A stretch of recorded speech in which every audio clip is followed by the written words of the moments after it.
मित्रांनो नाग त्याच्या समोर मध आणि इथं लयच रिस्की काम आहे. पूर्ण टर्निंगवर कारभार आहे इथं.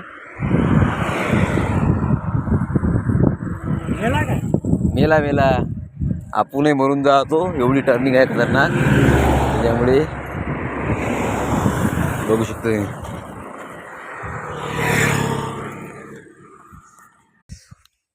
तर मित्रांनो काल समजलं की टाईम किती महत्त्वाचा आहे. तर म्हणजे काल जर 2 मिनिट मी लवकर आलो असतो ना गाडीवरून उतरून त्या सापाचा म्हणजे रेस्क्यू करायला, सापाचा जीव वाचवाले, तर तो साप वाचला असता. नाग होता प्युअर आणि त्याच्या शेपटाहूनच गाडी गेली होती सुरुवातीला आणि तो धडपड करत जाय रोडच्या बाहेर निघायची. मी म्हटलं गाडीनं बाहेर काढून टाकावं, पण त्याच्या नंतर टर्निंगवर होता त्याच्यामुळे गाडी लावा म्हटलं.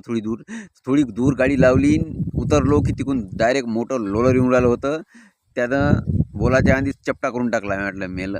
जर असं म्हटलं 5 मिनिट 2 मिनिट लवकर असतो तर हे आहे ते, याला काय रोलरच म्हणते ना जे म्हणत असेल ते. हा गेला डायरेक्ट सापाच्या अंगाहून, मेला गड्या. हे बा एवढा फास्ट रिक्स